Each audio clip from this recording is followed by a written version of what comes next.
Hello, welcome to Nisha's dreams. ഇന്ന് ഒരു major സംഭവം ഞങ്ങളുടെ ലൈഫിൽ കുറച്ച് മാസങ്ങളായിട്ട് സംഭവിച്ചുകൊണ്ടിരിക്കുന്ന ഒരു കാര്യമാണ്. നിങ്ങളോട് പറയണം എന്ന് ഉണ്ടായിരുന്നൊരു കാര്യമാണ്. As A life style vlogger എൻ്റെ ലൈഫിലെ ഓരോ മേജർ ഇൻസിഡൻസും ഞാൻ ഷെയർ ചെയ്യാറുണ്ട്. അപ്പം ഈ കാര്യം എന്തെങ്കിലും ഒരു ഡിസിഷൻ അല്ലെങ്കിൽ ഒരു തീരുമാനം എത്തിയിട്ട് പറയാമല്ലോ എന്ന് വിചാരിച്ച് ഇങ്ങനെ നീട്ടി വീഡിയോ എന്ന് വെച്ചാൽ വീഡിയോ നിങ്ങളെ വീഡിയോയിൽ കൂടെ പറയാമെന്ന് വെച്ചാൽ എല്ലാവരോടും ഓപ്പണായിട്ട് പറയാമെന്നാണല്ലോ. അത് അങ്ങനെ പറയാനായിട്ട് ഇങ്ങനെ വെച്ചുകൊണ്ടിരുന്നതാണ് കേട്ടോ. അപ്പോൾ കുറേ നാളെന്ന് വെച്ചാൽ ഒരു 3-4 മാസമായിട്ട് ഇതിൻ്റെ പുറകെ തന്നെയാണ് കേട്ടോ. കാര്യം എന്താണെന്ന് വെച്ചാൽ അമ്മ ട്രിവാൻഡ്രത്തുനിന്ന് ഇങ്ങോട്ട് എറണാകുളത്തോട്ട് വരാൻ ഡിസൈഡ് ചെയ്തേക്കുകയാണ്. അപ്പം ഇത് കേൾക്കുമ്പോഴത്തേക്ക് കുറേ പേർക്ക് അയ്യോ അതെന്താണ് അങ്ങനെ, അമ്മ അവിടെ ഇങ്ങനെ ഒരു ഷോപ്പായിട്ടിരിക്കുകയല്ലായിരുന്നു, അങ്ങനെ എൻ്റെ വീഡിയോസ് കാണുന്നവർക്ക് കേട്ടോ. അപ്പം അങ്ങനെ ഉള്ളവർക്ക് ഒരു ഡൗട്ട് ഉണ്ടാവും, അങ്ങനെ പെട്ടെന്ന് എന്താ തീരുമാനിച്ചത്, അവിടെ ഷോപ്പ് ഉണ്ടായിരുന്നല്ലോ, നല്ല രീതിയിൽ പൊയ്ക്കൊണ്ടിരുന്നതല്ലേ, പെട്ടെന്ന് എന്താ ഡിസൈഡ് ചെയ്ത്, അങ്ങനെ പല ഡൗട്ട്സുകൾ കാണുന്നവരുടെ മൈൻഡിൽ സ്വാഭാവികമായിട്ട് വരാം. അപ്പം അതിനെല്ലാത്തിനും ഒരു ഡൗട്ട് വരണമല്ലോ. അല്ലാതെ ഞാൻ പെട്ടെന്ന് അതുകൊണ്ട് അമ്മ ഇങ്ങനെ വന്നു എന്നും പറഞ്ഞിട്ട് എനിക്ക് പെട്ടെന്ന് കാണിച്ചു തുടങ്ങാൻ പറ്റത്തില്ലല്ലോ. അപ്പം അതുകൊണ്ടാണ് ഈ വീഡിയോ റീസൺ പറഞ്ഞിട്ട്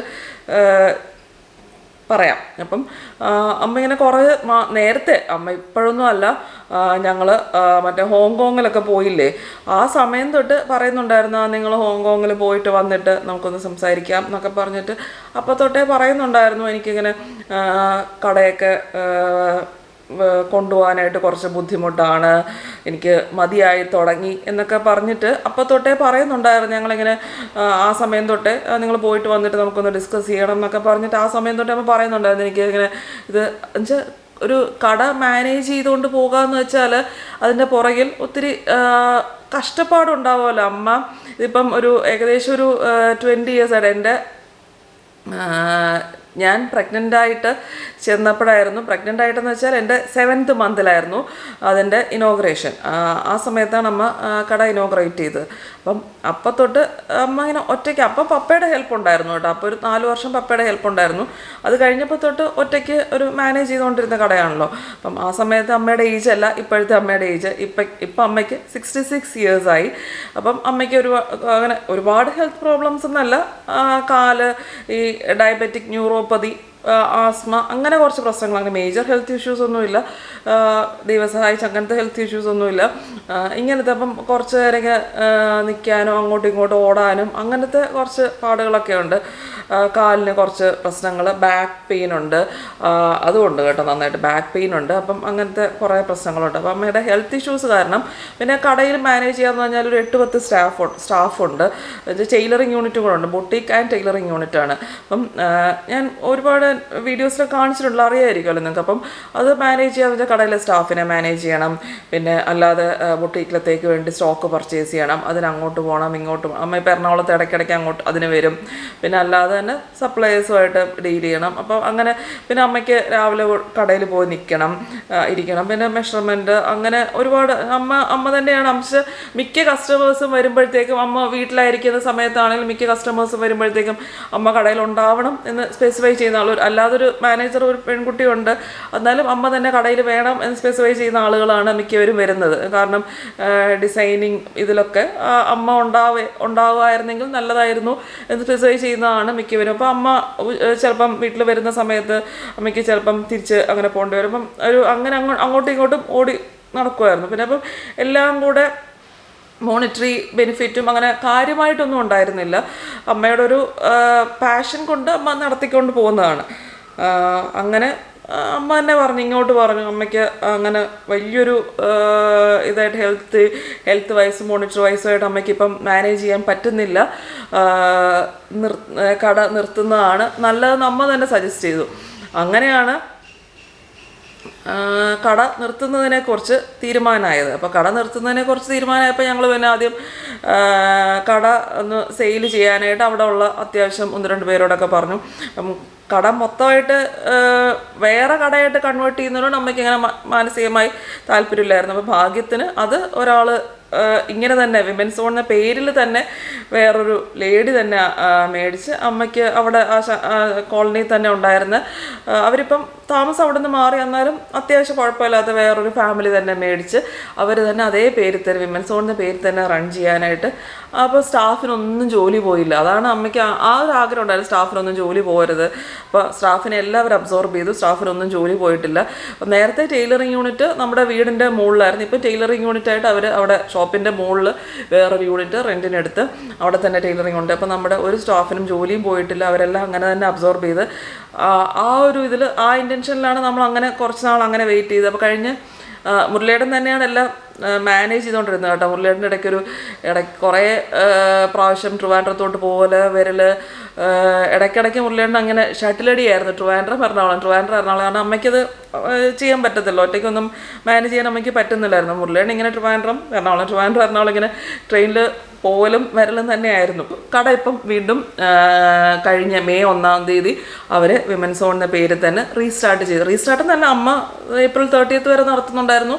മെയ് 1 തീയതി അത് വേറൊരാൾക്ക് ഹാൻഡ് ഓവർ ചെയ്തു. കട സെയിലായി. അപ്പം ഇപ്പം വേറൊരാളാണ് അമ്മയുടെ വിമൻസ് സോൺ നടത്തുന്നത്. അതപ്പം അത് ഒന്ന് ഒഫീഷ്യലായിട്ട് അറിയിക്കണം എന്നുള്ളത്. പിന്നെ അമ്മ ഇപ്പോൾ പ്ലാൻ ചെയ്യുന്നത് ഓൺലൈൻ, അമ്മ നേരത്തെ ഓൺലൈൻ ചെയ്യുന്നുണ്ടായിരുന്നു കേട്ടോ. അപ്പം ഓൺലൈൻ കസ്റ്റമേഴ്സൊക്കെ ഉണ്ടായിരുന്നു. അപ്പോൾ ഓൺലൈനായിട്ട് സാരി, ചുരിദാർ മെറ്റീരിയൽ അല്ലാതെ കുറച്ച് സംഭവങ്ങൾ പ്ലാൻ ചെയ്യുന്നുണ്ടെന്ന് തോന്നുന്നു ഓൺലൈനൊക്കെ. അപ്പോൾ ഇവിടെ വന്നു കഴിഞ്ഞാൽ ഞാനും കൂടെ നിങ്ങളോട് ഷെയർ ചെയ്യാം ഓൺലൈൻ എന്താണ് പ്ലാൻ ചെയ്യുന്നതെന്നൊക്കെ. പിന്നെ അമ്മ സെക്കൻഡ് പറഞ്ഞത് വേറെ, അപ്പോൾ നമ്മൾ നമുക്ക് ഷോപ്പ് നിർത്തി അവിടെ തന്നെ എന്നാണ് വിചാരിച്ചത്. അപ്പോൾ അമ്മ പറഞ്ഞു എനിക്ക് ഷോപ്പ് ഇല്ലെങ്കിൽ പിന്നെ അവിടെ നിൽക്കാൻ ഇൻട്രസ്റ്റ് ഇല്ലാത്ത അമ്മ പറഞ്ഞു. അപ്പോൾ അതെനിക്കൊരു ഞെട്ടലായിരുന്നു ആദ്യം. അയ്യോ അങ്ങനെ പറഞ്ഞപ്പോൾ ഞാൻ വിചാരിച്ച് പിന്നെ എന്ത് ചെയ്യും അമ്മ പറഞ്ഞു ഷോപ്പ് ഇല്ലെങ്കിൽ എനിക്ക് പിന്നെ അവിടെ ഒന്നും ചെയ്യാനില്ല, അവിടെ ഞാൻ ഒറ്റയ്ക്കിരുന്ന് എന്ത് ചെയ്യുമെന്ന് അമ്മ പറഞ്ഞു. അപ്പോൾ ഞാനിങ്ങനെ വിചാരിച്ചു അയ്യോ പിന്നെ എന്ത് ചെയ്യും അത് എനിക്കൊരു തലയ്ക്ക് ഷോക്ക് കിട്ടിയതുപോലെ ആയിരുന്നു. അപ്പോൾ അമ്മ പറഞ്ഞു ഞാൻ പിന്നെ ഇവിടെ വന്നോളാം, ഇവിടെ എനിക്കൊരു ഫ്ലാറ്റ് വല്ലതും മേടിച്ചാൽ മതി എന്ന് അമ്മ പറഞ്ഞു. അപ്പോൾ എനിക്ക് പറ്റുന്ന, പക്ഷെ അവിടുത്തെ ഫ്ലാറ്റ് മേടിക്കാനായിട്ടുള്ള നമുക്ക് അങ്ങനൊരു പെട്ടെന്ന് എവിടെ നിന്നാണ് ഫ്ലാറ്റ് മേടിക്കാനുള്ള ഇതൊന്നും നമ്മുടെ കയ്യിലില്ലല്ലോ. അപ്പോൾ ഞാനിങ്ങനെ പിന്നെ അപ്പോൾ അവിടുത്തെ ട്രിവാൻഡ്രത്തെ വീട് നമുക്ക് ഡിസ്പോസ് ചെയ്തേ ഫ്ലാറ്റ് മേടിക്കാൻ പറ്റത്തുള്ളൂ. അപ്പോൾ അമ്മയ്ക്കും ഞങ്ങളുടെ കൂടെ അങ്ങനെ നിൽക്കാനായിട്ട് ഇൻട്രസ്റ്റ് ഇല്ല. അമ്മ പറഞ്ഞു എനിക്ക് എൻ്റേതായ ഒരു സ്പേസ് വേണം, കാരണം അമ്മ ഇത്രയും വർഷം അങ്ങനെയാണ് ജീവിച്ചത്, എനിക്ക് എൻ്റേതായ ഒരു സ്പേസ് വേണം എന്നൊക്കെ അമ്മ പറഞ്ഞിരുന്നു. പിന്നെ അപ്പോൾ അമ്മ പറഞ്ഞു ഇവിടെ വന്നാലും അമ്മയ്ക്ക് അമ്മയുടേതായ ഒരു സ്പേസും കാര്യങ്ങളൊക്കെ വേണം. അപ്പോൾ ഇവിടെ അമ്മയ്ക്കൊരു അവിടെ ഒറ്റയ്ക്ക് കടയില്ലാതെ നിൽക്കാൻ താല്പര്യമില്ല എന്ന് പറഞ്ഞു. അപ്പം ഞങ്ങൾ എറണാകുളത്ത് പുറത്തൊക്കെ നോക്കാഞ്ഞത് ഇവിടെ തന്നെ ആകുമ്പം ഇവിടെ ഫുള്ളൊരു ആക്ടിവിറ്റീസൊക്കെ ഉള്ള ഒരു ഏരിയ ആണ് ഞങ്ങളുടേത്. ഈ കോംപ്ലക്സ് എന്ന് പറഞ്ഞാൽ ഈ കോംപ്ലക്സിനകത്ത് ഒരു 50 അബോവിന് ഒരുപാട് അവർ തന്നെ ഒത്തിരി എൻഗേജ്ഡാണ്. ഞാൻ കാണുന്നതാണ് ഇവിടുത്തെ ആൻറ്റിമാർ, ഫിനിക്സ് എന്നാണ് കേട്ടോ ഇവിടുത്തെ ഒരു 50 അബോവ് ഉള്ള ഒരു ഗ്രൂപ്പിൻ്റെ പേര്. അവരിങ്ങനെ ഇടയ്ക്കിടയ്ക്ക് ട്രിപ്പ് പോലെ ഭയങ്കര സുംബ ആക്ടിവിറ്റി അത് ഇത്. പിന്നെ ഞാൻ വന്നിടയ്ക്ക് അവരോട് പറയും ഇതേമ്പോൾ ഞാൻ ഇപ്പം എനിക്ക് ഡാൻസ് പരിപാടികളൊക്കെ ഉണ്ട്, വന്നിടയ്ക്ക് എനിക്ക് ഒന്നും ചെയ്യാനില്ലായിരുന്നു. ഞാനിങ്ങനെ വെറുതെ ഇരുന്നപ്പോൾ ഞാൻ 50 വയസ്സായിരുന്നെങ്കിൽ നിങ്ങളുടെ കൂട്ടത്തിലെങ്കിലും കൂടായിരുന്നു എന്നൊക്കെ ഞാനൊക്കെ തമാശയ്ക്ക് പറയാം. കാരണം ഒത്തിരി ആക്റ്റീവാണ് ഇവിടുത്തെ 50 അബോവ് ഉള്ള ആൻറ്റിമാരൊക്കെ. അപ്പം ആൻറ്റിമാരല്ല ചേച്ചിമാർ പോട്ടെ, ആൻറ്റിമാരെന്ന് വിളിച്ചാലും പണം കണ്ട. അപ്പം അങ്ങനെ അപ്പം ഞാൻ അതാണ് പുറത്തങ്ങ് ഫ്ലാറ്റ് നോക്കാൻ ഞങ്ങളിപ്പോൾ ഇവിടെ തന്നെ ഒരു ഫ്ലാറ്റ് ഇപ്പം മേടിച്ചിട്ടുണ്ട്. ഞങ്ങളുടെ ഈ കോംപ്ലക്സിനകത്തൊരു ഫ്ലാറ്റ് അമ്മയ്ക്കായിട്ട് മേടിച്ചു. പക്ഷേ എനിക്ക് അവിടുത്തെ വീട് ഡിസ്പോസ് ചെയ്യുന്ന ആലോചിച്ചപ്പോൾ തന്നെ എനിക്ക് ഞാൻ ഭയങ്കര ഇമോഷണലി അറ്റാച്ച്ഡ് ആണ് ഈ പഴയ ഇതിനോടും ഒക്കെ. ഭയങ്കര അത് ഡിസ്പോസ് ചെയ്തിട്ടില്ല ഇതുവരെ. ഇപ്പം നോക്കുകയാണ്, ആളുകളെ നോക്കുകയാണ്. പക്ഷേ അതുവരെ ഇവിടുത്തെ ഫ്ലാറ്റ് വെയിറ്റ് ചെയ്യത്തില്ല. ഇവിടെ ഇപ്പം ആ ഒരു ഫ്ലാറ്റ് പെട്ടെന്ന് വേക്കൻ്റ് ആയപ്പോൾ ഞങ്ങളൊരു 2 ബെഡ്റൂം ഫ്ലാറ്റ് മേടിച്ചു കേട്ടോ. ഇനിയിപ്പോൾ അവിടുത്തെ ഡിസ്പോസ് ചെയ്യണം, കാരണം അല്ലാതെ നമുക്കെല്ലാം കൂടെ ബുദ്ധിമുട്ടാണ്. കാരണം അത് കഴിഞ്ഞ് ഇത് ആവശ്യമുണ്ടല്ലോ, അല്ലാതെ പറ്റത്തില്ല. അപ്പം അത് എനിക്ക് ഭയങ്കര ഒരു വിഷമമുള്ള സംഭവമാണ്. കാരണം ഞാൻ വളർന്നൊരു വീട്, അത് മെൻ്റലി എനിക്ക് ഭയങ്കര വിഷമമാണ്. കാരണം ഞാൻ അങ്ങനത്തെ ഇതിനോട് ഇമോഷണലി ഭയങ്കര, മുരളിയേടൻ പറയും നീ എല്ലാത്തിനോടും ഇമോഷണലി അറ്റാച്ച്ഡ് ആയതുകൊണ്ടാണ് എന്ന് പറയുന്നുള്ളൂ. അത് എനിക്കറിഞ്ഞൂടാ എൻ്റെ കുഴപ്പമാണോ പ്രശ്നമാണോ എന്ന് എനിക്കറിഞ്ഞൂടാ. എനിക്ക് എല്ലാത്തിനോടും കുറച്ച് ഇമോഷണൽ അറ്റാച്ച്മെൻറ്റ് കുറച്ച് കൂടുതലാണ്. അപ്പം വീട് പോകുന്നതിനോടൊക്കെ എനിക്ക് നല്ല വിഷമമുണ്ട്. പിന്നെ അമ്മയ്ക്ക് അങ്ങനെ നിൽക്കാൻ പറ്റില്ല എന്ന് പറയുമ്പോൾ നമുക്കില്ല, അവിടെ നിന്നേ പറ്റുള്ളൂ എന്ന് ഫോഴ്സ് ചെയ്യാനും പറ്റത്തില്ലല്ലോ. അമ്മയുടെ ഇതല്ലേ, നമുക്ക് അങ്ങനെ ഫോഴ്സ് ചെയ്യാൻ പറ്റത്തില്ല. അപ്പം അങ്ങനെ ആ വീട് ഡിസ്പോസ് ചെയ്യാൻ തീരുമാനിച്ചിരിക്കുകയാണ്. അപ്പം അതിനിപ്പം കുറേ ആളുകളൊക്കെ വന്ന് നോക്കുന്നുണ്ട്. അപ്പം അങ്ങനെ സെയിലിന് അമ്മ ഇവിടെ അവിടെ തന്നെയാണ്. അപ്പോൾ ഡിസ്പോസ് ചെയ്യുന്നവരെ അവിടെ നിൽക്കാനാണ് പ്ലാൻ. ഡിസ്പോസ് ചെയ്ത് കഴിഞ്ഞ് ഇവിടെ ഇപ്പോൾ തൽക്കാലം ഫ്ലാറ്റ് മേടിച്ച ഫ്ലാറ്റിനകത്ത് ഇൻറ്റീരിയർ ഇതൊക്കെ നടക്കുകയാണ്. അപ്പോൾ അതാണ് ഇതുവരെയുള്ള അപ്ഡേറ്റ്. ഇടയ്ക്ക് അമ്മ വന്നിട്ടുണ്ടായിരുന്നു ഫ്ലാറ്റ് വിഷുവിൻ്റെ സമയത്ത് വന്നപ്പം ഫ്ലാറ്റ് കണ്ടു. അപ്പോൾ ഇനി നിങ്ങൾ ഫ്ലാറ്റ് അമ്മ കാണാൻ ഫ്ലാറ്റിൻ്റെ ഇനിഷ്യൽ ഫ്ലാറ്റ് എങ്ങനെയുണ്ടായിരുന്നു, കാരണം ഫ്ലാറ്റിൽ അത്യാവശ്യം നല്ല പണികളുണ്ട്. ഒരു 2 ബെഡ്റൂം ഫ്ലാറ്റാണ്, അത്യാവശ്യം നല്ല പണികളുണ്ടായിരുന്നു. അപ്പം ആ ഫ്ലാറ്റ് തുടക്കത്തിൽ എങ്ങനെ ഇരുന്നു, പിന്നെ ഫ്ലാറ്റിൽ അമ്മ ഫ്ലാറ്റിൻ്റെ കുറച്ച് പണി കഴിഞ്ഞപ്പോഴാണ് കണ്ടത് കേട്ടോ. അപ്പം ഫ്ലാറ്റ് അമ്മ കണ്ടപ്പോഴുള്ള റിയാക്ഷൻ, പിന്നെ ഞങ്ങൾ ഫ്ലാറ്റിലത്തേക്ക് അപ്പോൾ ഇത് ഇനിയുമുള്ളത് നിങ്ങൾക്ക് കുറച്ചുകൂടെ ഹെൽപ്ഫുൾ ആയിരിക്കും. കാരണം ഇനി പുതിയതായിട്ട് ആരെങ്കിലും ഫ്ലാറ്റോ വീടോ ഒക്കെ ചെയ്യുന്നുണ്ടെങ്കിൽ അവർക്കും കുറച്ചുകൂടെ ഞാൻ ഈ ഓരോ സാധനങ്ങൾ മേടിക്കാൻ പോയ ഓരോ കടകളിൽ തപ്പി നടന്നതും, കാരണം ഈ ഫ്ലാറ്റ് മേടിക്കാനായിട്ട് ഞാൻ ഇത്രയും ഫ്ലാറ്റിന് ഇൻറ്റീരിയറിൽ ഞാൻ ഇത്രയും ബുദ്ധിമുട്ടിട്ടില്ല. കാരണം ഇത് നമ്മൾ ഡി ലൈഫ് എന്ന് പറഞ്ഞൊരു ബ്രാൻഡിനെ ഏൽപ്പിച്ചുകൊണ്ട് അവർ തന്നെയാണ് ഓൾമോസ്റ്റ് എല്ലാം ചെയ്തത്. ഞങ്ങളങ്ങനെ കാര്യമായിട്ട് ഇങ്ങനെ എല്ലാം സ്ക്രാച്ച് തൊട്ട് മേടിച്ച് കൊടുക്കേണ്ടി വന്നിട്ടില്ല. ഇവിടെ എന്ന് പറഞ്ഞാൽ കോൺട്രാക്ടറിനെ ഏൽപ്പിച്ചിരിക്കുന്നത്. അപ്പം അവരിങ്ങനെ ഭയങ്കരമായിട്ട് പണി സ്ലോ ആക്കിക്കൊണ്ടിരിക്കുന്നതുകൊണ്ട് നമുക്ക് കുറച്ച് ബുദ്ധിമുട്ടുന്നുണ്ട്. ഭയങ്കര സ്ലോ ആണ് വർക്ക്. കാരണം നമ്മൾ അത്ര എക്സ്പെൻസീവായിട്ട് ചെയ്യിക്കേണ്ടതെന്ന് വിചാരിച്ചിട്ട് കുറച്ചൊക്കെ വർക്കല്ലേ ഉള്ളൂ. അപ്പം ഭയങ്കര ഇതായിട്ട് ചെയ്യിക്കുന്നില്ല, ചെറിയ രീതിയിലുള്ള ഇൻറ്റീരിയറേ ചെയ്യിക്കുന്നുള്ളൂ കേട്ടോ. ഭയങ്കര ഇതായിട്ട് ഫാസ്റ്റായിട്ട് ചെയ്യിക്കുന്നുള്ളൂ, കുഞ്ഞു കുഞ്ഞു സാധനങ്ങളെ ചെയ്യിക്കുന്നുള്ളൂ, അത്യാവശ്യം ഒരു ഇതേ ചെയ്യിക്കുന്നുള്ളൂ. അപ്പം ഞങ്ങൾ കുറേ കാര്യങ്ങളൊക്കെ ഓരോ ഷോപ്പിലും പോയി ഇങ്ങനെ സ്റ്റൗവും അതും ഇതുമൊക്കെ നോക്കാനും ഓരോ കടകളിൽ പോയി തപ്പാനും ടൈലും ഒക്കെ ഇങ്ങനെ പല പല കടകളിൽ പോയി നോക്കുകയും ഒക്കെ ചെയ്തു. അപ്പം ഇനി നമുക്ക് അതിൻ്റെ കാണാം, കടകളിൽ പോയി നോക്കിയ വീഡിയോസൊക്കെ കാണാം. അപ്പം എനിക്കറിയാം ഇതിൻ്റെ ഇപ്പോൾ താഴോട്ട് ഇഷ്ടംപോലെ കമൻസ് പല അഭിപ്രായക്കാർ വരും.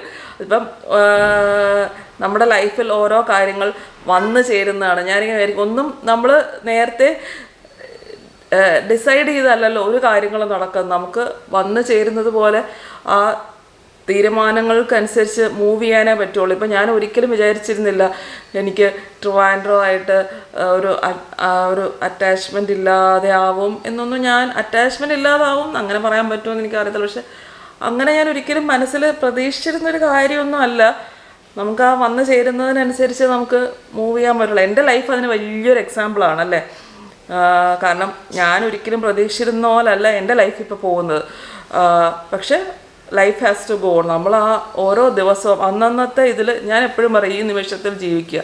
ഇന്ന് നമുക്ക് ആ ഓരോ മൊമെൻറ്റിൽ ഇതിൽ ജീവിക്കുക എന്നുള്ളതൊരു വലിയ പാടാണ്. ഞാനിപ്പോൾ പറഞ്ഞില്ല, ഞാൻ ഓരോ മെഡിറ്റേഷൻ കോഴ്സ് ചെയ്തതും ഇപ്പം ചക്ര മെഡിറ്റേഷൻ ചെയ്തതും അതൊക്കെ എനിക്ക് ലൈഫിലെ ഓരോ ലെസൺസ് പഠിപ്പിച്ചുകൊണ്ടിരിക്കുകയാണ്. നമ്മൾ ഉള്ളത് കൊണ്ട് തൃപ്തരായി ലൈഫ് നമുക്ക് തരുന്നതിൽ അക്സെപ്റ്റ് ചെയ്ത് ആ മൊമെൻ്ററി ഹാപ്പിനെസ്സിൽ പോവുക. വേറൊന്നും നമ്മൾ അയ്യോ പോയല്ലോ, എൻ്റെ വീട് പോയല്ലോ അങ്ങനെയൊന്നും വിചാരിക്കരുത്. ആ വീട് പോയെങ്കിൽ വേറൊരു ഫ്ലാറ്റ് വന്നു, അങ്ങനെ അതുകൊണ്ട് വേറൊരെണ്ണം വന്നു അങ്ങനെ വിചാരിച്ചാൽ നമുക്കൊരു ഹാപ്പിനെസ് വരും. അങ്ങനെയാണ് ഞാനിപ്പോൾ വിചാരിക്കുന്നത്. അപ്പം അവരിതിൽ ചിന്തിക്കുക. അപ്പം ഫ്ലാറ്റിൽ വന്നു, ഫ്ലാറ്റിലെ കുറേ ഇൻറ്റീരിയർ കാര്യങ്ങൾ ചെയ്യുമ്പം അതിൽ കുറച്ച് ഹാപ്പിനെസ് കണ്ടെത്തുക, അങ്ങനെയൊക്കെയാണ് ഞാനിപ്പോൾ ചിന്തിക്കുന്നത് കേട്ടോ. അപ്പോൾ അതിൻ്റെ ഇൻറ്റീരിയർ എടുക്കാൻ പോകുമ്പോൾ അതിലൊരു സന്തോഷം, അങ്ങനെയൊക്കെ ചിന്തിക്കുമ്പം അതിലെനിക്കൊരു ഹാപ്പിനെസ് കിട്ടും. അങ്ങനെ നമ്മുടെ തോട്ട്സ് ഡീവിയേറ്റ് ചെയ്യലാണ് എൻ്റെ എല്ലാ കാര്യങ്ങളും ഞാൻ അങ്ങനെയാണ് ചെയ്യുന്നത് കേട്ടോ. ഓരോ നെഗറ്റീവ് തോട്ട്സ് വരുമ്പോൾ അത് ക്യാൻസൽ തോട്ട്സ് ഡീവിയേറ്റ്, അങ്ങനെയാണ് പോകുന്നത്. അപ്പം ഇനി ഞങ്ങൾ ഓരോ സാധനങ്ങൾ പർച്ചേസ് ചെയ്യാൻ പോയ വീഡിയോ കാണാം. ഇത് ഫ്ലാറ്റ് മേടിച്ച് കഴിഞ്ഞ ഉടനെ ഉള്ള രൂപമാണ്. ആസ് സച്ച് അവിടെ റെൻറ്റിന് ആൾ താമസിക്കുന്നുണ്ടായിരുന്നു. അപ്പോൾ റെൻറ്റിനുള്ള ആൾ മാറിക്കഴിഞ്ഞ് അവരെല്ലാം വെക്കേറ്റ് ചെയ്ത് കഴിഞ്ഞിട്ട് ഉള്ളതാണ്. അപ്പം ഞങ്ങൾ കോൺട്രാക്ടറും പണിക്കാരെയൊക്കെ കൊണ്ട് ഇങ്ങനെ വന്ന് കാണിക്കുകയാണ്. ഇതാണ് കിച്ചണിൻ്റെയൊക്കെ അവസ്ഥ. എല്ലാം കുറച്ചിങ്ങനെ വൃത്തികേടായിരിക്കുന്ന ഫ്ലാറ്റാണ്, കുറച്ച് അധികം പണികളുണ്ട്. അപ്പം ഞങ്ങൾ ഈ കിച്ചൺ കബോർഡ്സ് ഒക്കെ പൊളിച്ച് കിച്ചൺ കൗണ്ടറും എല്ലാം പൊളിക്കാനായിട്ട് തീരുമാനിച്ചേക്കാണ്. അപ്പോൾ കുറച്ചധികം തന്നെ വർക്കുണ്ട് കേട്ടോ. അപ്പം ഉടനെയെങ്ങും വരാൻ ഉദ്ദേശിച്ചിട്ടില്ലല്ലോ. അപ്പോൾ ഇത് ദിവസമൊക്കെ നോക്കി ജസ്റ്റ് ഒരു വർക്ക് സ്റ്റാർട്ട് ചെയ്യുന്ന ദിവസമാണ്. ജസ്റ്റ് അടിക്കാൻ തുടങ്ങി, അത്രേ ഉള്ളൂ. അപ്പം അത് കിച്ചണിൽ കണ്ടോ എല്ലാം പൊളിച്ച് കഴിഞ്ഞു. ഇതിപ്പം നേരത്തെ കണ്ട കിച്ചൺ കാലിയായി, ഫുള്ള് കിച്ചണിലെ ക്യാബിനറ്റ്സും ആ കിച്ചൺ കൗണ്ടറും എല്ലാം അവിടുത്തെ ആ ഗ്രാനൈറ്റ്, കറുത്ത ഗ്രാനൈറ്റ് ഉൾപ്പെടെ പൊട്ടിച്ച് കളഞ്ഞു കേട്ടോ. അപ്പം ഒരു ബ്രാൻഡ് ന്യൂ ഒരു പുതിയ വീട് പോലെ തന്നെ അമ്മയ്ക്ക് ഹാൻഡ് ഓവർ ചെയ്യാമെന്നാണ് വെച്ചേക്കുന്നത്. അപ്പം ഇത് ഞങ്ങൾ സ്റ്റൗ ഒക്കെ നോക്കാനായിട്ട് നന്ദിലെത്തിപ്പോയി. സ്റ്റൗവ്, AC അങ്ങനത്തെ സാധനങ്ങളൊക്കെ നോക്കാനാണ് പോയത്. പക്ഷെ നോക്കിയപ്പം അവിടെ അത്യാവശ്യം നല്ല വിലയുണ്ടെന്ന് മനസ്സിലായി. ഞങ്ങൾ ഓൺലൈൻ മുരളിയേട്ടനൊന്ന് കയറി നോക്കിയപ്പോഴത്തേക്കും ഓൺലൈൻ ഇതിലും കുറച്ചുകൂടെ നമുക്ക് ലാഭകരമായി കിട്ടുമെന്ന് മനസ്സിലായി. അപ്പം AC ഓൺലൈനല്ല മേടിച്ച്, AC നമ്മൾ വോൾട്ടാസിൻ്റെ ഡയറക്റ്റ് ഡീലറിനെ വിളിച്ചപ്പം അവർ ഇതിലും കുറച്ച്, ഇത് കാരണം ഇൻസ്റ്റോളേഷനും ഒക്കെ കൂടെ ആകുമ്പോഴത്തേക്കും ഈ കടയിൽ ഉള്ളതിനെക്കാട്ടിലും വില കൂടുതലാണ് നമ്മൾ അല്ലാതെ ഡയറക്റ്റ് വോൾട്ടാസിനെ ഡീലറിനെ വിളിച്ചപ്പം. ഞങ്ങൾ ഇവിടെ ഫ്ലാറ്റിലും അങ്ങനെ ആയിരുന്നു ചെയ്ത്, വോൾട്ടാസിൻ്റെ ഡയറക്റ്റ് ഡീലറിനെ വെച്ച് ചെയ്യിക്കുമായിരുന്നു. അപ്പം അതാണ് നമുക്ക് കുറച്ചുകൂടെ ഒരു 1000-2000 രൂപയുടെ വ്യത്യാസമാണ് വരുന്നത്. പക്ഷേ ഓരോ AC വെക്കുമ്പോഴത്തേക്ക് അതിന് നല്ല ഡിഫറൻസ് വരുന്നുണ്ട്. അതുകൊണ്ട് അങ്ങനെ ചെയ്യാമെന്ന് വിചാരിച്ചു. പിന്നെ അത് കഴിഞ്ഞിട്ട് കളമശ്ശേരിയിലുള്ള ഡി ഇൻ്റർലക്സ് എന്ന് പറഞ്ഞിട്ടൊരു ഷോപ്പാണ്.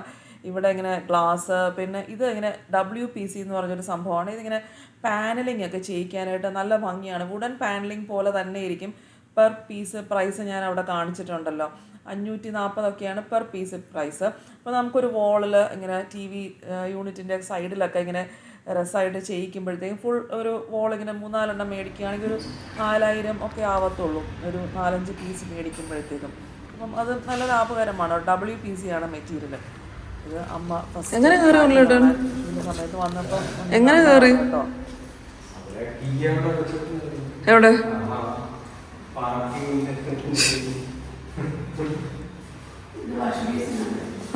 വാഷ് ബേസിന് നമ്മുടെ വീട്ടിൽ ഇരിക്കുന്നു. വാഷ് ബേസിന് അതിൻ്റെ മുകളിലത്തെ കണ്ണാടി അവിടെ ഇരിക്കുന്ന കണ്ടില്ലേ, റൗണ്ട് കണ്ണാടി. അമ്മയുടെ ബെഡ്റൂം ദേ നേരെ കിച്ചണിലോട്ടാവും. ഫ്രിഡ്ജിന്റെ പൊസിഷൻ ഇത്. അവിടെ പക്ഷെ ചൂല് വെക്കാനുള്ള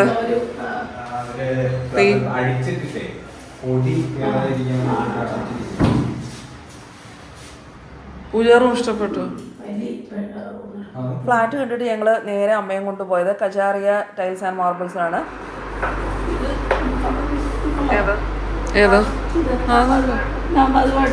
കിച്ചൺ ടൈൽസും കൗണ്ടർ ടോപ്പ് ഗ്രാനൈറ്റും ഒക്കെ നോക്കാനാ.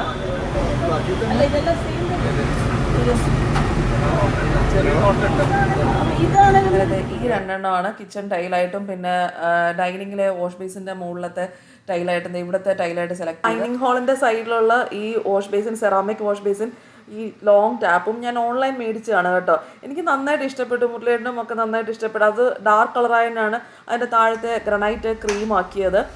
ഓൺലൈൻ ഇതേപോലത്തെ ഒത്തിരി ഓപ്ഷൻസ് സെറാമിക് അവൈലബിൾ ആണ്, പല കളേഴ്സിൽ കേട്ടോ. നിങ്ങൾക്ക് ഇൻട്രസ്റ്റ് ഉണ്ടെങ്കിൽ ഞാൻ ലെഫ്റ്റ് സൈഡിൽ ടാഗ് ചെയ്തേക്കാം, ചെക്ക് ചെയ്തോളൂ കേട്ടോ. പിന്നെ ഇത് ബ്രൈറ്റ് ഇലക്ട്രിക്കൽസിൽ ലൈറ്റ് ഫിറ്റിങ്സും ഒക്കെ നോക്കാനായിട്ട് പോയതാണ്. ഈ ഒരെണ്ണം ഞാൻ മേടിച്ചായിരുന്നു, ഈ ഹാങ്ങിങ് ലൈറ്റ് ഒരെണ്ണം കയറി വരുന്ന എൻട്രൻസ് ഡോറിൻ്റെ അവിടെ ഇടാനായിട്ട് ഒരു ഹാങ്ങിങ് ലൈറ്റ് മേടിച്ചു. പിന്നെ കുറേ സാധനങ്ങൾ ഞാൻ ഓൺലൈൻ മേടിച്ചായിരുന്നു കേട്ടോ, അത് ഏതെങ്കിലും വരുന്ന വീഡിയോസിൽ കാണിക്കാം. അപ്പം ഇത്രയൊക്കെ ഉള്ളൂ. വീഡിയോ ഇഷ്ടപ്പെട്ടെങ്കിൽ സബ്സ്ക്രൈബ് ചെയ്യുക.